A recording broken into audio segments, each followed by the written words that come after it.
Ya, silakan Pak.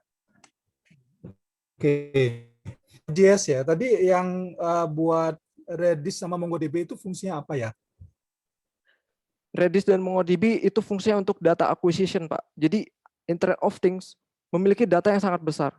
Kita bayangkan bahwa ada sensor yang setiap Boleh detik. ditampilin nggak? Kira-kira tadi ada satu slide yang menyatakan tentang apa istilahnya arsitektur atau apa istilahnya itu arsitektur ya? Arsitektur keseluruhan tadi Oh, itu. keseluruhan ya Pak, baik. Arsitektur atau arsitektur keseluruhan. Kelewatan ya. Karena yang Anda sebutkan itu kesan saya seperti hanya menyebutkan dari aplikasi atau produknya, tetapi fungsinya sendiri yang saya ingin tahu. Jadi Anda punya subscriber, Anda punya apa lagi situ? Ada publisher, publishernya terpisah kan ya? Maaf Pak. Itu gimana ya? Maaf Pak, bisa diulangi? Putus-putus Pak. Putus-putus Pak. Oh putus. Ya. Ya, MongoDB sama Redis-nya itu ada di mana posisinya? Sebagai ada apa di dia? bagian utara Pak, di utara. Ya, sebagai apa dia dalam posisi ini? Bukannya dia bagian dia worker node. Worker node ini khusus fungsinya untuk apa ya? Worker node sebagai ini. Ya. Sebagai node-nya apa? Sebagai node-nya MQTT atau sebagai node-nya IoT? Ya, baik. Untuk worker node, semua worker node yang ada di gambar ini adalah representasi dari komputer yang menginstal aplikasi, misalnya menginstal aplikasi IoT, broker, Redis, MongoDB. Jadi semua aplikasi yang ada di sini sebenarnya disimpannya di worker node ini, Pak. Jadi nanti disimpannya sebagai pod. Sebagai pod. Jadi dia yang mengolah atau memproses data dari IoT yang dikirim melalui broker ya. Betul, Pak. Fungsinya. Betul. Jadi nah, Redis di sini sebagai apa? Redisnya? Redis ini sebagai MongoDB. cache, sebagai cache. Cache dari data. Dari data karena yang diproses oleh pod atau yang diproses oleh yang diproses oleh aplikasi IoT yang sebagai pod, sebagai pod. Iya, berarti kan dia sebenarnya back-end-nya si aplikasi IoT-nya kan ya. Betul, buat Pak. Database. Gitu. Dan dia bisa melayani semua dari worker node-nya itu atau pods-nya itu. Bisa melayani semua dari pod atau worker nodes.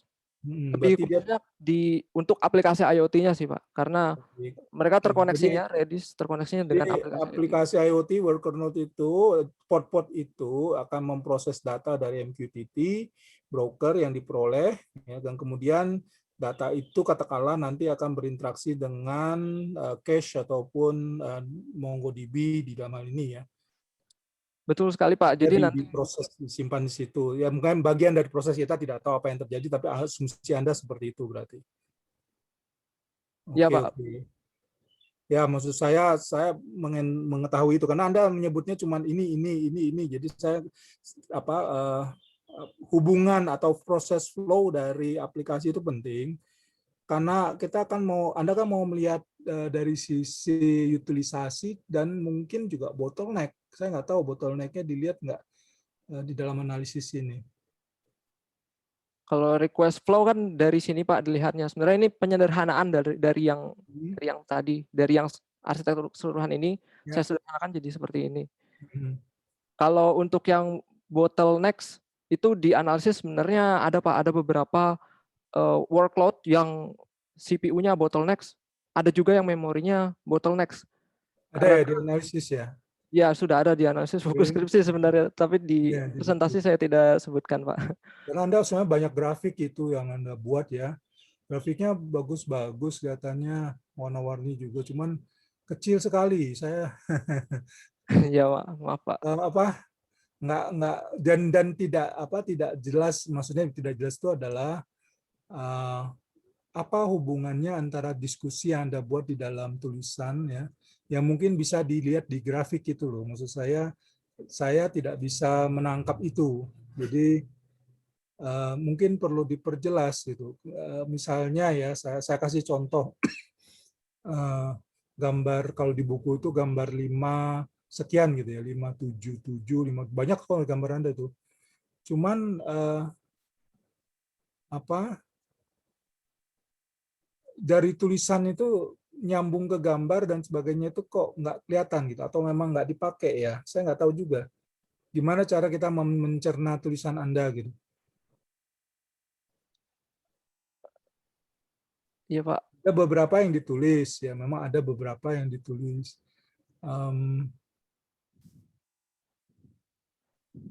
Cuman kayak hanya istilahnya mention aja, hanya nice to mention, gambar itu cuman dimention tapi nggak mendukung sesuatu yang Anda mau bahas sebenarnya. Saya soalnya banyak yang seperti itu, sehingga makanya saya sulit menangkap tadi apa yang Anda maksud. Sebenarnya ada yang Anda tulis. Ya, misalnya kaitannya dengan memori melewati batas HPA threshold misalnya untuk menentukan, kan ada Anda bilang bahwa ada kaitannya dengan GPU utilization dan memori ya kan. Nah, bagian mana yang menunjukkan thresholdnya memori, bagian mana yang menunjukkan thresholdnya CPU gitu. Di dalam gambar itu nggak ada indikatornya segala macam. Kita tahu thresholdnya dari mana angkanya, maksudnya memudahkan melihat gitu loh. Gambar itu bisa tidak cuma gambar saja, tapi ya Anda kalau mau bicara tentang threshold ya Anda tandai ini thresholdnya sekian, nah ini yang bagian yang melewati dan sebagainya, atau ada hal-hal lain gitu. Saya nggak tahu di sini perlu ditulis kali atau perlu di mana ya, ditandai gitu di dalam gambar yang di teks ya, di buku terutama. Iya Pak. Mohon maaf Pak. Jadi memang sepertinya saya kurang ini untuk gambarnya. Seharusnya memang ditambahkan threshold waktu itu. Tapi saya pun juga hanya menyebutkannya sekali saja di bagian pertama kalau tidak salah, yang menunjukkan ke bab resource management. Jadi resource management inilah yang menjadi HPA threshold-nya sebenarnya. Dan sebenarnya kan ini semua kan basisnya adalah resource management kan. Iya betul Pak. Artinya yang Anda buat sekarang ini semuanya adalah basisnya adalah resource management sebenarnya.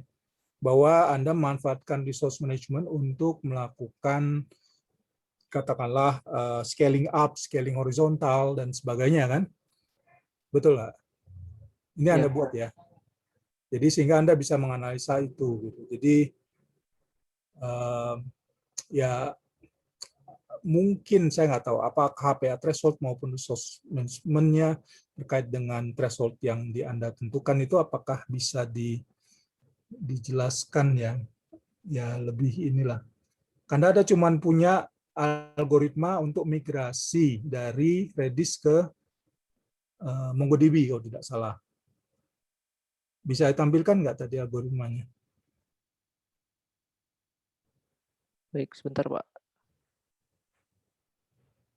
Nah, ini fungsinya apa ya sebenarnya? Kenapa Anda butuh migrasi itu?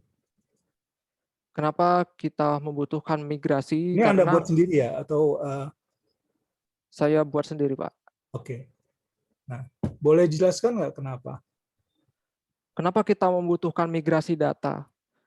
Sebenarnya yang pertama dan konstruksi utamanya adalah data acquisition, Pak. Dari Internet of Things-nya itu sendiri. Kita mengetahui bahwa data IoT itu time series dan sangat banyak sekali. Dalam satu hari pun jika sensor tersebut mengirimkan data per detik, maka dalam satu hari bisa 86.400 data.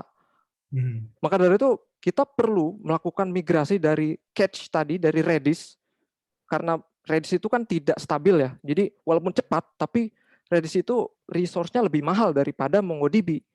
Maka dari itu kita harus pindahkan data yang dari Redis ke MongoDB. MongoDB itu sudah stabil. Kita bisa lakukan apapun, processing apapun dengan MongoDB. Kira-kira seperti itu, Pak.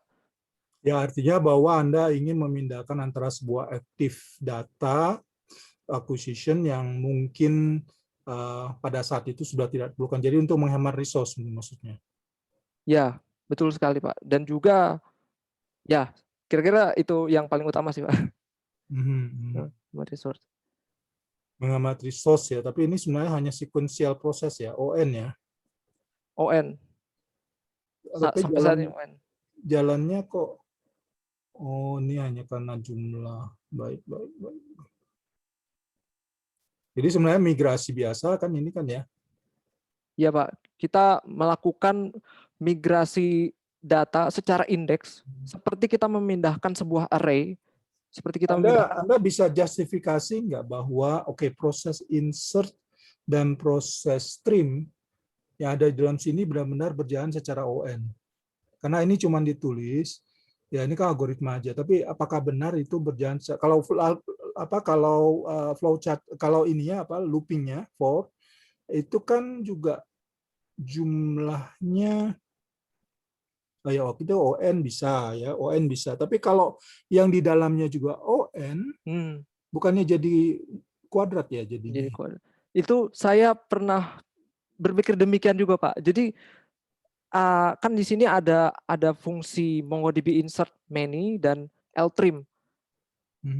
Setelah saya cari MongoDB insert many, memang agak rancu juga sih Pak dari dokumentasinya. Ini sebenarnya fungsi ini dalamnya ON juga atau justru cuma ya as simple as satu aja ya, konstan.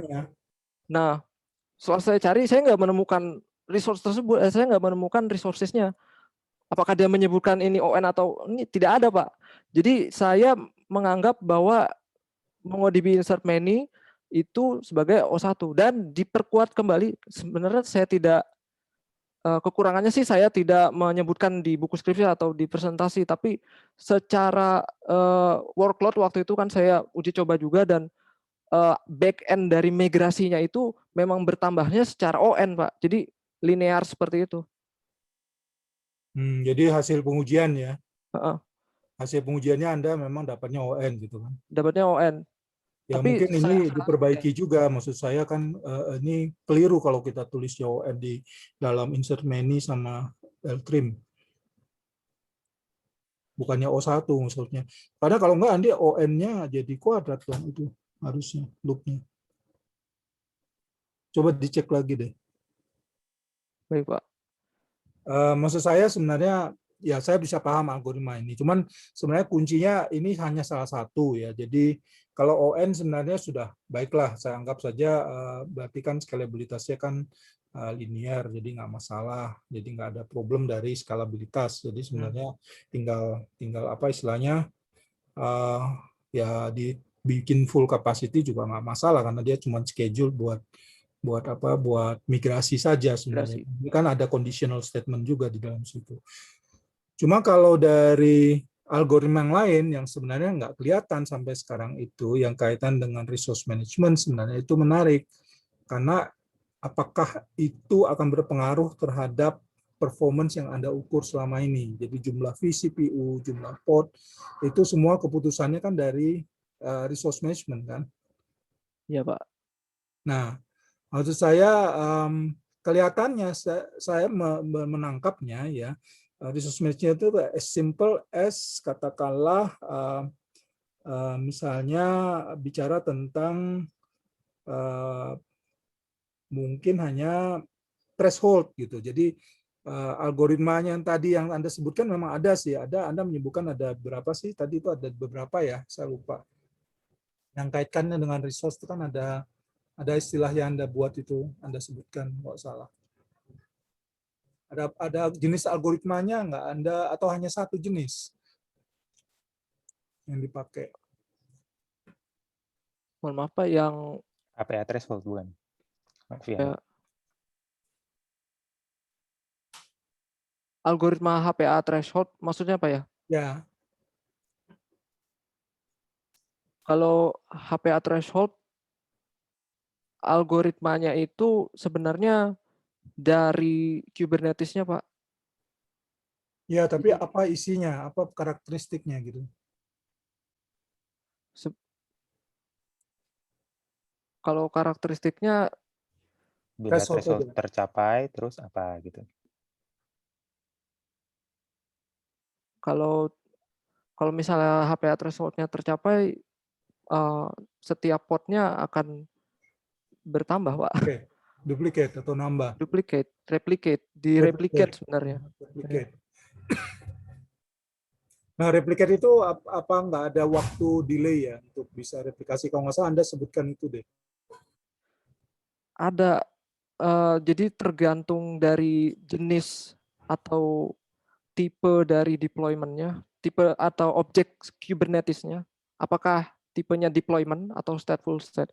Kalau Ya. deployment, delay-nya itu lebih kecil karena bisa bekerja secara paralel Ya. dan tidak memiliki ordinal index. Sementara stateful set itu di sekuensial dia, menggunakan ordinal index dan satu-satu, misalnya 5 detik artinya ya berjalannya 5 detik, 5 detik, 5 detik. Sementara deployment ada 10 pod misalnya yang mau diutilisasi, maka dalam 5 detik 10 podnya bisa langsung Jadi harus menunggu sampai satu sequence selesai atau ya, meng-create next session gitu ya istilahnya. iya Pak. Bisa replicate. Ya, maksud saya yang kayak gitu-gitu kan itu diskusi yang menarik ya. Artinya bahwa ada karakteristik yang harus bisa diperhatikan juga, meskipun memang Anda mention itu, tapi tidak secara spesifik untuk membandingkan itu di dalam tulisan Anda. Karena ini kan kaitan dengan resources dan sebagainya. Kalau kita hanya berbasis pada data statistikal tanpa ada insight terhadap apa yang terjadi di dalam, jadinya kan bertanya-tanya. Saya dari tadi sebenarnya bertanya-tanya, ini yang dibandingkan apple to apple apa tidak sih gitu. Terus satu. Kedua, sebenarnya kalau misalnya dibandingkan apakah benar, apakah fair gitu ya, atau apa memang ada sesuatu yang sebenarnya ingin dicapai dengan data-data perbandingan itu yang mungkin bukan hanya membandingkan dari sisi saya nggak tahu gitu. Artinya kalau kita biasanya ya kita analisis itu kan ada variabel bebas dan ada variabel yang terikat gitu, ada variabel yang memang implikasi dari variabel bebas itu yang kita mau lihat gitu. Nah, di sini data-data yang Anda buat ini kan lebih deskriptif terhadap metode dari protokol. Apakah itu yang dibandingkan? Saya penasaran aja gitu, karena komparasinya itu loh. Karena tadi itu yang Anda bilang ada yang stateful, ada yang stateless, ada macam-macam ya. Artinya apakah bisa lebih insightful ya informasinya ya. Baik Pak. Jadi sebenarnya tujuan utama dari uji coba atau skripsi ini berkaitan dengan skalabilitas. Kita tidak mengkomparasi antara protokol satu dan protokol lainnya atau stateful set atau deployment, tapi kita coba analisis dari karakteristik yang keluar, Pak. Jadi apakah deployment itu seperti apa, stateful set seperti apa, apakah benar dengan klaimnya bahwa deployment seperti ini, stateful set seperti ini. EMQX itu sebuah broker dari open source. Dan kita mau mengetahui, jadi klaim dari EMQX, mereka kan broker 5G misalnya, dan mereka klaim mereka scalable, high scalable, 1 miliar device mungkin ya. Mereka klaimnya seperti itu. Nah, di sini saya mencoba untuk ya kita coba performance testing, kita evaluasi dari EMQX ini, dan juga aplikasi IoT yang saya buat juga gitu. Ya, maksud saya EMQX itu kan broker. Hubungannya dengan aplikasinya apa ya? Hubungannya dengan apakah aplikasi ada misalnya sebagai contoh bahwa atau tidak ada sama sekali. Sebenarnya EMQX itu hanya bicara bahwa dia bisa menghandle sekian banyak thread atau sekian banyak traffic gitu ya, sehingga aplikasi IoT Anda yang harus menyesuaikan dari sisi pemrosesannya atau data akuisisinya. Ya, kita ingin melihat karakteristik aplikasi IoT yang mensubscribe dari broker yang kita HPA-kan, kita skalabilitaskan. Jadi klaim dari EMQX broker, mereka scalable, tapi mereka tidak spesifik ke Kubernetes, Pak. Jadi saya mencoba terobosan baru. Kontribusi dalam penelitian ini sebenarnya dari sisi Kubernetes-nya. Kita evaluasi performa EMQX dari sisi Kubernetes, karena di dokumentasi mereka itu nggak ada use case untuk Kubernetes. Kami yang coba untuk merealisasikannya gitu, Pak. Kita scalable kan menggunakan HPA. Sementara di dokumentasi mereka tidak membahas apapun tentang Kubernetes. Jadi hanya diagram biasa gimana cara install seperti itu. Kita coba lakukan resource management untuk EMQX tersebut. Nah, kita hubungkan dengan aplikasi IoT. Apakah dia bisa menjadi broker yang baik bagi aplikasi IoT yang kita buat? Oh, gitu. Gitu, Pak. Jadi evaluasi itu yang kita coba approach, Pak, sebenarnya. Jadi nggak ada Jadi sebenarnya yang komparasi. Anda push sekarang adalah aplikasi IoT-nya sebagai data acquisition, dan brokernya ini nanti akan scalable dari situ, atau gimana? Ya, kita coba untuk melakukan kita ingin melihat bagaimana fenomena ini bisa berjalan, Pak. Jadi aplikasi IoT yang saya buat kan ini bentuknya open source ya, dan teknologinya pun baru, Redis cluster. Sebelumnya saya nggak tahu ada yang pakai Redis cluster atau enggak. MongoDB Sharded dan Redis cluster sebagai database, dan juga ada open source lainnya dalam API tersebut. Saya ingin mencoba, Pak, sebenarnya. Dan kan aplikasi Anda ke Redis ya, tidak ke MongoDB berarti ya? Sebenarnya secara tidak langsung ke MongoDB sih, Pak. Kan MongoDB cuma migrasi aja. Ya, migrasi. Jadi memang secara tidak langsung. Jadi aplikasi meretrieve data dari Redis lalu dimigrasikan ke MongoDB. Sebenarnya kerja aplikasinya di situ, Pak. Kalau migrasinya bukan dilakukan itu di aplikasi? Iya, di aplikasi. Jadi tidak dari Redis, Pak. Redis tidak punya kapabilitas untuk melakukan pengiriman data atau lain sebagainya. Jadi pengiriman data tetap dilakukan oleh aplikasi IoT yang meretrieve data dari Redis lagi, baru dimigrasikan ke. Tadi aplikasi IoT berhubungan dengan node EMQX, benar? Benar, mensubscribe topik IoT. Terus datanya di cache di Redis. Terus dari aplikasi migrasi dari Redis ke MongoDB gitu. Saya kok jadi bingung ya. Apa maksudnya? Kenapa harus begitu? Nah, ini Pak gambarnya. Ya, maksudnya yang bertugas untuk memigrasi dari Redis ke MongoDB itu juga aplikasi di microservice juga atau gimana? Kok jadi global ya? Kenapa?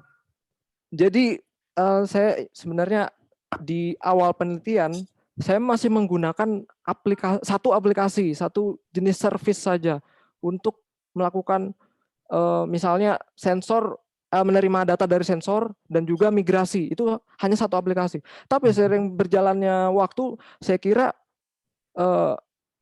kok resource yang digunakan tidak efisien. Maka dari itu saya membuat aplikasi lagi satu, Pak, yang khusus benar-benar untuk migrasi. Jadi back-end-nya kita menjadi ada dua. Yang satu sebagai aplikasi IoT, yang satu sebagai back-end migration. Oke. Berarti beda ya. Ini aplikasi migrasi. Migrasinya di-trigger oleh cron job kan ya, Alfian ya? Ya, untuk migrasi kita trigger. Bukan cron job tadi, harusnya di-trigger oleh si migrasi algoritma tadi kan? Betul. Kalau untuk migrasi kita menggunakan cron job, Pak. Jadi sebenarnya bisa di set waktunya. Tapi dalam penelitian ini kita 5 menit sekali. Oh gitu. Scheduler, tapi kan itu berarti hanya satu aplikasi yang jalan, benar? Atau bisa juga multiple, tergantung dari load-nya. Saya nggak melihat itu di algoritma tadi soalnya. Ya, ini temuan juga sih, Pak, bahwa back-end migration ternyata lebih sesuai menggunakan resource yang lebih besar, resource yang lebih tinggi, karena kita mengetahui bahwa algoritma migrasi tadi ON. Ketika data itu semakin banyak data, maka resource yang digunakan semakin ya ON gitu. Ya ON kan itu waktu eksekusi. Dan kalau Anda mau scale, misalnya Anda mau mempercepat, Anda bisa kan sebenarnya dengan kita loop-nya itu kan sebenarnya loop, payload-nya itu kita distribusikan, jadi Anda bisa buat, saya nggak tahu makanya bagaimana Anda membuatnya. Jadi maksud saya kalau algoritmanya hanya ON, berarti kan gampang diurai algoritma itu. Sehingga load dari algoritma itu bisa diklasterisasi atau bisa dipotong-potong, istilahnya didistribusikan jadi sekian worker gitu, yang tugasnya untuk migrasi. Kalau saya lihat sih seperti itu. Ya nggak tahu, mungkin juga nggak gitu, karena kan sequence mungkin penting, saya nggak tahu di dalam hal ini. Kalau sequence penting ya berarti dia harus sequential, berarti hanya bisa satu proses gitu. Kalau sequence tidak penting, ya sebenarnya tergantung dari MongoDB-nya gimana cara menangani itu. Tapi maksud saya adalah yang bagaimana Anda mengimplementasikan migrasinya, apakah dengan single proses atau multi-thread atau multi-pod, saya nggak tahu gimana. saya Menurut saya setuju Pak, sepertinya ini itu menarik aplikasi sekali. berbeda. Setuju Pak, saya menarik. Saya tertarik dengan pertanyaan ini. Awalnya saya menggunakan HPA, saya skalabilitaskan itu back-end migrasi. Awalnya saya tidak tahu. Tapi ketika saya coba menggunakan paralel tersebut untuk migrasi, datanya duplikat Pak, yang masuk ke MongoDB. Jadi dia mengambil data dari Redis, proses yang bersamaan juga mengambil data yang sama, AAA semua, dikirim ke MongoDB jadi duplikat. Maka dari itu ternyata temuannya bahwa memang migrasi ini sebaiknya digunakan di single proses Pak, dan menggunakan resource yang tinggi. Karena maaf Pak Asta. Ya oke, mohon maaf ya. masih ada penguji Ya oke berikutnya. lah, saya pikir saya tertarik. Ya, apa yang Anda buat itu seharusnya narasinya atau cara menulisnya itu bisa membawa kita pada memahami tulisannya ya, terutama karena challenge-nya di sini ini banyak yang dikerja kunci atau apa yang Anda temukan atau Anda hasilkan itu sebenarnya harus kelihatan gitu. Jadi signifikannya di situ. Kalau data dan sebagainya itu debatable, tetapi apa yang Anda temukan dari situ dan apa yang Anda buat harus signifikan ditulis dengan jelas, sehingga yang tadi saya tanya sebenarnya adalah menggali itu. Nah, tujuannya adalah supaya ketika Anda mempresentasikan atau menulis nanti, termasuk nanti di hasil, itu mohon dibuat lebih tajam di aspek-aspek yang tadi yang disebutkan. Sehingga ya kontribusinya kelihatan banget gitu. Jadi bukan cuma sekedar ada data, a bunch of data atau bunch of facts, ataupun bahkan komparasinya pun kalau bisa yang benar-benar enak dan gampang untuk dipahami. Ya gitu aja deh. baik, Pak Yuki, makasih. Terima kasih Pak Asta. Mohon maaf dipotong ya Pak ya. Kalau ada catatan di buku coret-coretannya mungkin bisa dikirim Pak nanti biar ditindaklanjuti. Kemudian dipersilakan Profesor Riri. Mohon maaf Prof, agak lama. Terima kasih silakan, Pak Ruki. Luar biasa ya. Alfian selamat ya. Sudah terima kasih, Prof. 254 ini, apakah Anda nggak dikasih tahu sama Pak Ruki kalau sebenarnya yang diperlukan hanya maksimum 70 halaman? Soalnya Alfian semangat sekali, Bu. Dan berapa lama? Ya, dikerjakannya berapa lama, Alfian? Dikerjakannya cuma 3 bulan sih, Bu, paling. 3 bulan? Iya. Luar biasa ya, grafiknya hasilnya banyak ya. Cuman memang biasanya kalau grafik banyak begini, kita harus bisa menyaring grafik mana yang diperlukan. Cuman Anda memang luar biasa, 3 bulan, banyak sekali, Anda talented sekali gitu. Kenapa kemarin nggak ikut ke NTUSD? Karena nggak apa-apa, Bu. Nggak apa-apa dikasih tahu, kita pengen kenalan juga dengan Alfian. Karena ada project lain, Bu. Oh gitu. Jadi saya nggak bisa multitasking. Saya orangnya kayak lebih fokus ke project satu gitu, nggak bisa banyak project, Bu. Jadi memaksimalkan saja sih. Baik. Ya, yang saya pengen lihat ya, misalnya ada produce grafik ini dengan misalnya di halaman 173 ya, itu bisa 100. dijelaskan ke saya nggak, karena mau menjelaskan apa itu di gambar 564 sama 565. Hasil-hasil ini Anda sebenarnya waktu keluar itu hanya shoot pada saat itu, kondisi tertentu, atau Anda bikin skenarionya sehingga ada tujuannya, ini hipotesanya apa gitu. Bisa jelaskan nggak halaman 565? Maaf Prof, Iya, 173 ya? 173 ya. Oh, berarti tentang network RX dan network TX ya? Iya, bisa diceritakan itu grafiknya apa sih? Menjelaskan apa? Jadi grafik ini untuk RX dan TX ini merupakan grafik yang diterima atau resource atau bandwidth yang diterima oleh ini pot dari pot apa ya? Oh, ini Ingress Engine X. Jadi ini adalah bagian Ingress Engine X. Ingress Engine X ini adalah load balancer. Jadi Ingress Engine X yang melakukan perutean terhadap request yang dijalankan oleh device IoT. Nah, inilah request bandwidth request yang diterima oleh load balancer. Network RX itu adalah bandwidth yang diterima sebesar peak tertingginya 30 megabytes per second. Dan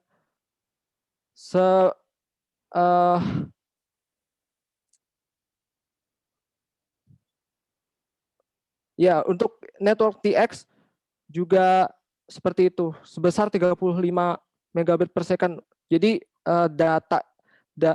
bandwidth tersebut dikirimkan kembali ke objek yang merequest atau device IoT yang melakukan request tersebut kembali, Bu. Jadi ada RX-nya, ada TX-nya juga. Artinya temuan Anda dari 4 grafik ini apa yang dapat disimpulkan? Dengan hubungannya dengan POTS ini, dengan hubungannya dengan burst time, kemudian pada menit ke-11 dan menit ke-3. Itu yang mau dijelaskan apa temuannya?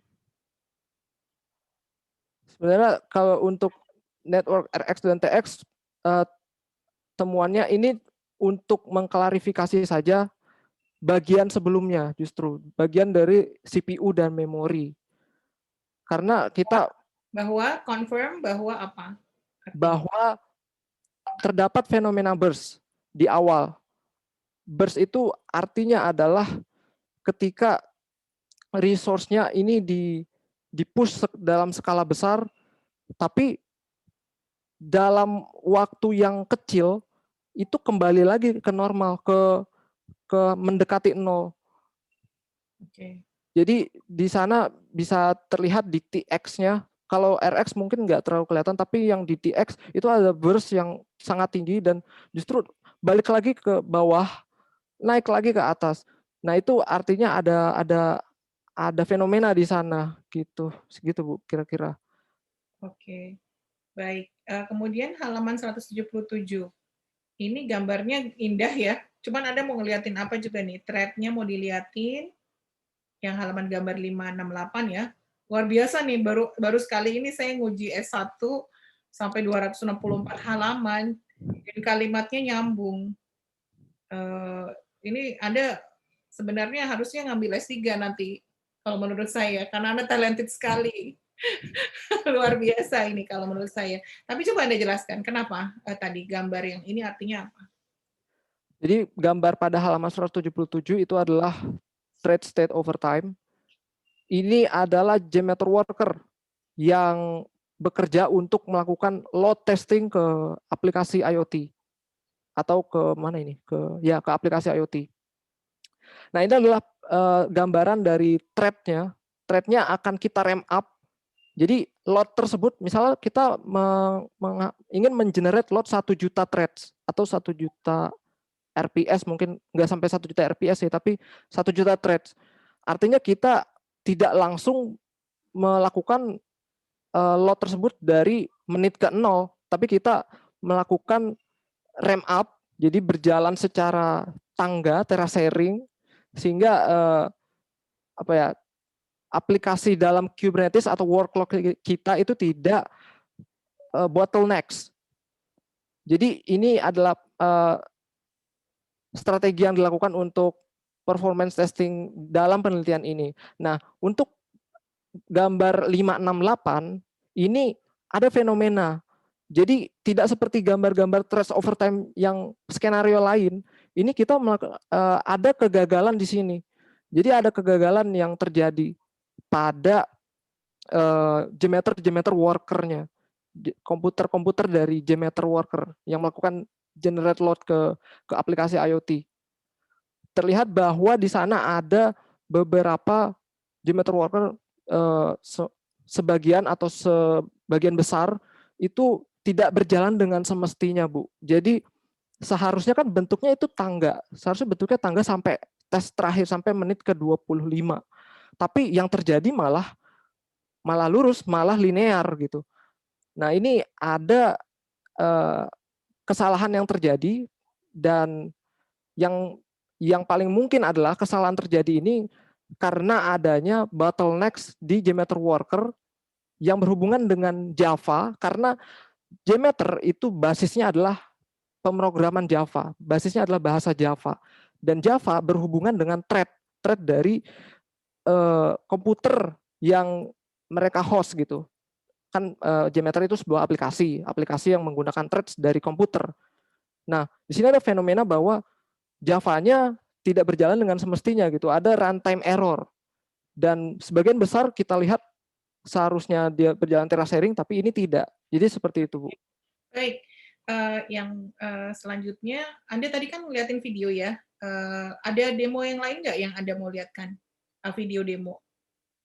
Enggak. Baik. Pertanyaan selanjutnya, pada sistem terdistribusi seperti Kubernetes, ini di kesimpulan Anda, arsitektur EMQ-X broker perlu diubah dengan pendekatan stateless workload dan menggunakan objek bertipe deployment daripada menggunakan stateful set, agar bisa lebih sustain dengan distributed use case yang membutuhkan performa tinggi. Coba Anda jelaskan bagian yang mana dari eksperimen Anda yang mencapai kesimpulan itu.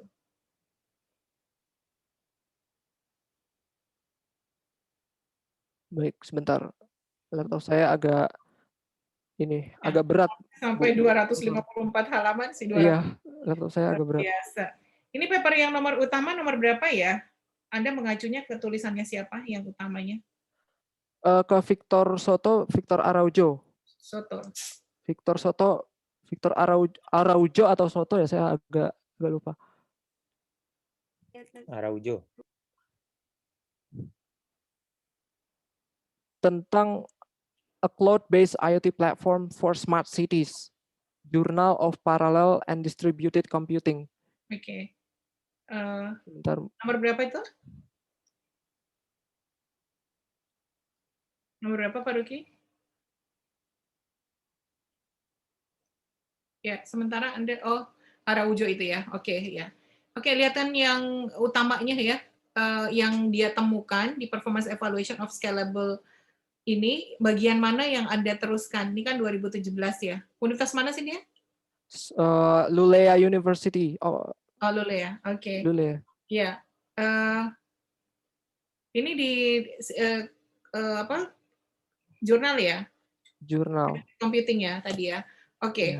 Kalau ini coba bagian yang tadi yang pertanyaan saya tadi, tolong dilihatkan. Mohon maaf, Prof. Ini laptop saya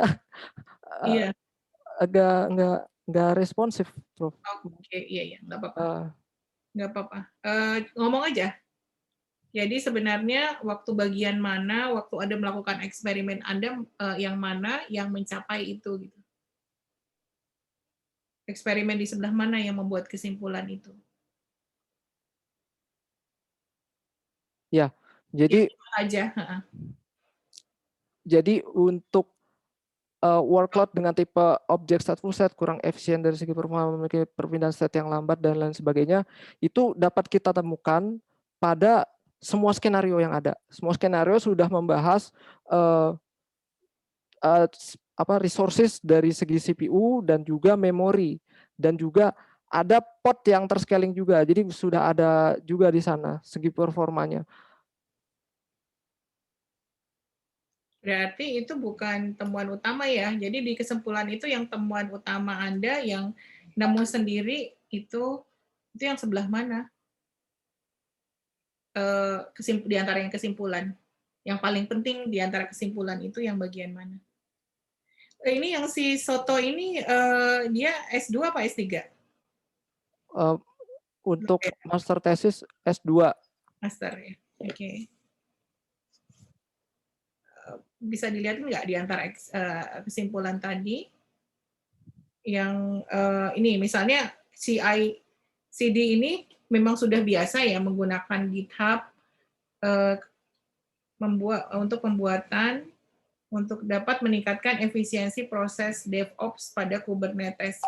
Itu memang udah bukan utama banget ya, itu kan memang sudah bukan utama kan? Ya. Bukan. Logical. Enggak, saya mau pengen tahu nih, Anda ini di antara grafik yang segini banyak, itu misalnya yang scaling yang dilakukan oleh horizontal port autoscaler didominasi oleh metrik yang diperoleh dan dikalkulasi dari utilisasi CPU daripada utilisasi memori.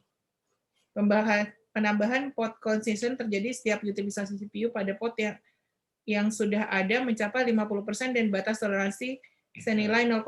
Ini angka ini bermanfaat nggak bagi orang lain? Menurut Anda? Sehingga mereka nggak perlu eksperimen itu lagi, begitu sudah membaca ini. Sebenarnya ini angka yang kita set, tapi di penelitian ini saya coba validasi kembali bahwa angka tersebut ternyata memang bekerja dengan baik dan konsisten gitu. Jadi kan sebelumnya kita belum pernah mencoba nih Bu, bagaimana distributed system dengan load skala besar tersebut, apakah mempengaruhi HPA dari Kubernetes atau tidak, apakah mempengaruhi kinerja dari HPA itu sendiri atau tidak. Maka kita memvalidasi kembali bahwa ketika kita set HPA dengan angka tertentu, oh ternyata tetap konsisten seperti itu. Dan kenapa enggak kesimpulannya yang Anda bikin adalah temuan Anda yang bahwa rank skenario itu yang makin kecil angka average response time, makin tinggi skor rank yang diperoleh dan dikasih tahu yang dari tabel terakhir Anda itu. Bukankah itu temuan Anda yang paling penting disimpulkan? Jadi untuk temuan utama sebenarnya yang di bagian response times EMQX, Ibu, dan bagaimana EMQX ini bisa bekerja secara horizontal scaling. Karena seperti yang saya telah katakan sebelumnya juga, bahwa EMQX ini klaimnya mereka scalable. Tapi ketika kita coba scalable kan dengan Kubernetes, kita menggunakan open source Kubernetes, ternyata berjalannya tidak cukup efisien. Sehingga maka ada salah satu bagian yang mengatakan bahwa namun EMQX broker masih memiliki error yang tinggi jika dibandingkan dengan aplikasi IoT. Nah, itu salah satunya. Dan juga ada juga yang mengatakan bahwa workload dari stateful set dari EMQX ini belum memiliki performa yang tinggi. Maka perlu diubah dengan pendekatan stateless workload dengan menggunakan bukan menggunakan stateful set tapi menggunakan deployment. Ada juga di bagian yang ini. Ini yang saya coba capai di kesimpulannya, Bu. Oke, baik. Jadi saya selamat ya, mengucapkan selamat. Kalau saya sih sebagai yang biasa nge-review banyak orang, saya yakin Anda itu lebih baik segera S2, S3. Apalagi di masa pandemi sekarang ini ya. Nanti mau kerja di mana aja nggak apa-apa, the world will need you. Tapi Anda sudah mengerjakan bagus sekali, sudah melihatkan dedikasi yang baik sekali. Nanti kesimpulannya didiskusikan dengan pembimbing, karena kesimpulan yang diambil itu mungkin Pak Ruki juga nggak sempat nih baca tulisan Anda segini banyak ya, karena Anda sangat dedicated sekali menulisnya. Huruf misalnya tulis tabel, itu tabelnya T-nya huruf besar semua, gambar G-nya gambar semua, tapi udah di-refer di dalam tulisan sih. Rumus-rumusnya juga sudah muncul dengan baik, dan Pak Asta, terima kasih banyak. Kita mungkin perlu memasukkan ini ya. Pak Asta, sebentar Pak Asta, ada kesimpulan dulu dari Pak Asta, silakan. Nanti saya mungkin ngobrol sama Alfian. Pak Asta. Tadi sih katanya Pak Asta jam 1:30 ada rapat Ya, ya. nggak apa-apa sih, Silakan Pak Asta. paralel aja. Iya Pak. Paralel ya Pak Asta ya. Ini masih paralel melulu. Entar lagi juga paralel lagi. Ya, sebenarnya tulisannya ini apa yang kerjakan ini banyak ya. Bahkan saya pikir sih kalau dilihat sebenarnya kalau datanya memang komprehensif, sebenarnya ini bisa jadi beberapa, tidak cuma satu paper sebenarnya. Atau karena fokusnya itu beberapa aspek gitu ya yang bisa didiskusikan, atau mungkin bisa juga gitu, tapi istilah kaya dengan hasil uji coba, hasil eksperimen gitu ya. Cuma memang yang perlu dipastikan adalah tadi itu yang seperti Prof. Riri sampaikan. Jadi apa yang kesimpulan yang didapatkan itu signifikan, jadi sesuai dengan apa yang ditulis, apa yang dibuat, apa yang dihasilkan. Nah, kalau itu bisa jadi temuan, apalagi kan tadi sebenarnya sudah dijelaskan ke saya bahwa yang mau diuji ini adalah brokernya gitu ya, bagaimana performance broker terkait dengan khususnya yang berhubungan dengan Kubernetes. Jadi sebenarnya ini sesuatu yang baru yang dieksperimenkan, dan itu bisa menjadi satu poin dari bisa jadi satu poin untuk konsep implementasi IoT-nya sendiri. Di sisi lain juga performance yang dihasilkan. Jadi sebenarnya ini udah lengkap lah gitu kalau kita lihat ya hasil eksperimennya dan sebagainya. Jadi kalau mau dilanjutkan sebenarnya menarik sih, apalagi kalau bisa sampai kepada live atau real implementation ya terkait dengan aplikasi IoT-nya gitu. Nah, itu akan menarik gitu. Karena sekarang kan masih semuanya hypothetical nih istilahnya gitu ya. Aplikasinya hypothetical, traffic-nya juga hypothetical dan segala macam, tapi ini sudah menunjukkan implementasi yang benar, yang real gitu. Jadi tinggal yang tantangannya itu tadi. Meskipun tadi ada beberapa error yang saya lihat, nah mungkin elaborate lebih jauh tentang error itu juga menarik. Saya nggak tahu itu tujuannya apa makna dari error itu sendiri memang belum jelas.